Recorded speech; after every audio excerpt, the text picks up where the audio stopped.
All right, welcome to The Explainer. Step inside the boardroom, take a seat, and let's get straight to business. Today, we are treating your Cambridge AS and A-Level Arabic Paper 4 exactly like a high-stakes client brief.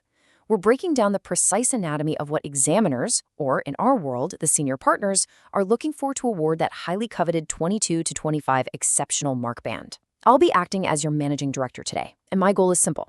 By the time we wrap up this executive masterclass, you are going to know exactly how to structure your exam responses with the absolute clarity, precision, and authority of a top-tier corporate consultant. Because right now, I see too many students acting like our hypothetical junior consultant Alex, bringing in incredible data points but delivering a completely disjointed executive summary. Or worse, you're acting like consultant Sam, a highly persuasive speaker who completely lacks the physical assets and case study backing from the text to actually prove the point. Neither of those approaches is going to secure the deal, so let's fix that right now and dive in.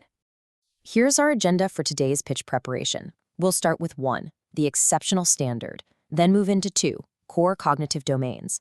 Map out 3, technical execution strategy. Dig into 4, mastering critical evaluation. And finally, perform a rigorous risk assessment with 5 top examiner warnings. Let's kick things off with Section 1, the exceptional standard.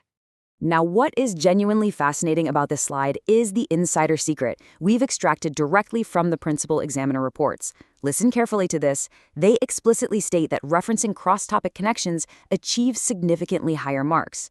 This right here is your competitive advantage in the exam room. You absolutely cannot just answer the brief in a vacuum. Integrating other syllabus areas shows the examiner that you don't just know a few facts. It proves you understand the macro environment of the Arabic language, its literature, and its broader cultural context. It's the difference between seeing a single tree and mapping out the entire forest.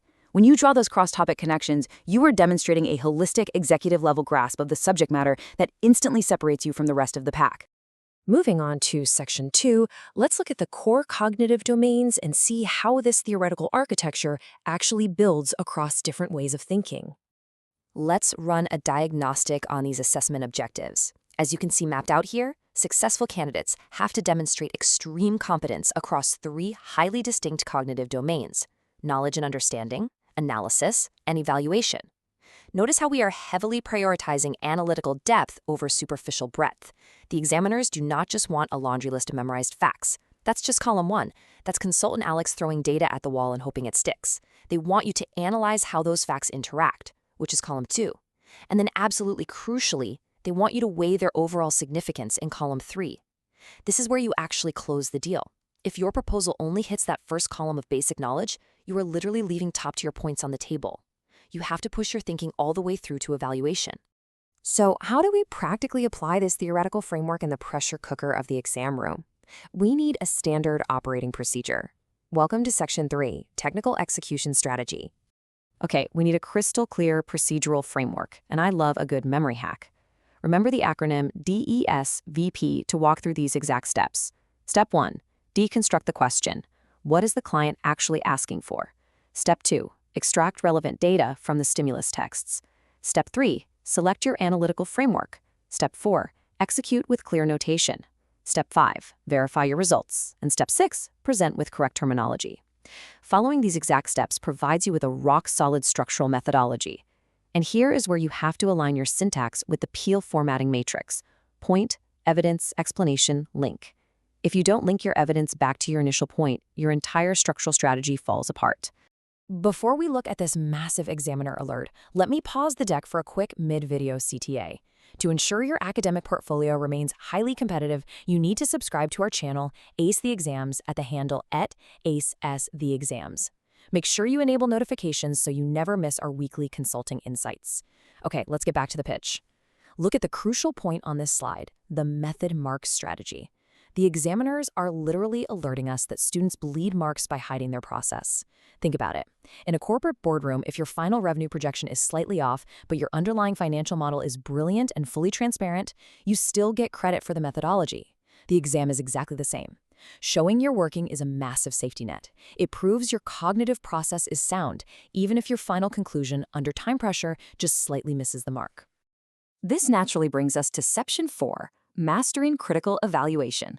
This is without a doubt the most challenging concept we'll cover today. It's one thing to confidently say you know the facts, but how do you actually demonstrate to the examiner that you are evaluating evidence at an exceptional level? Think about consultant Sam for a second. Sam can talk a great game, but how do you prove on paper that you aren't just summarizing the text, but actively auditing the information right in front of you?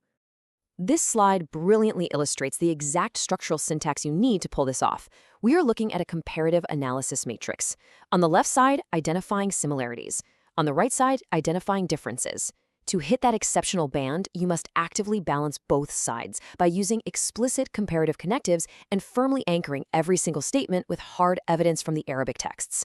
You cannot just casually mention that two things are different. You have to draw decisive conclusions about their relative importance. Why exactly does difference A matter more to the overall argument than difference B? When you can articulate that, you are delivering executive-level evaluation. I want you to treat this slide as your live audit checklist. Keep these exact points in mind, because top candidates actively question assumptions rather than passively accepting them. Look at the requirements. Identify limitations in the text. Note the underlying assumptions being made by the author. Actively consider alternative interpretations. Evaluate the cascading effect those alternatives have on the final conclusions. And always justify your decisions with textual evidence. If you just take the stimulus material at face value without running it through this rigorous WISC assessment, you are going to hard cap your score at a B grade. To get the A-star, you must become the ultimate critic. To wrap up our masterclass blueprint, we need to run one final vital risk assessment in Section 5, Top Examiner Warnings.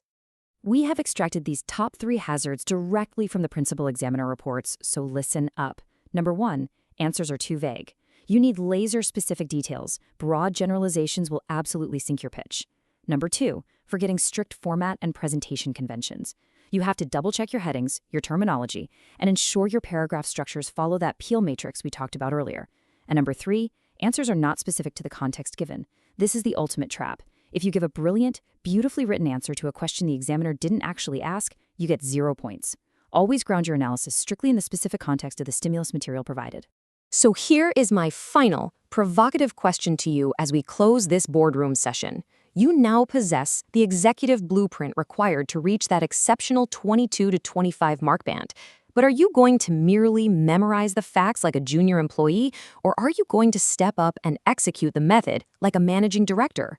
Apply these structural insights to your very next practice paper. Remember that your process earns you points, and ruthlessly push your evaluative thinking to question every single assumption.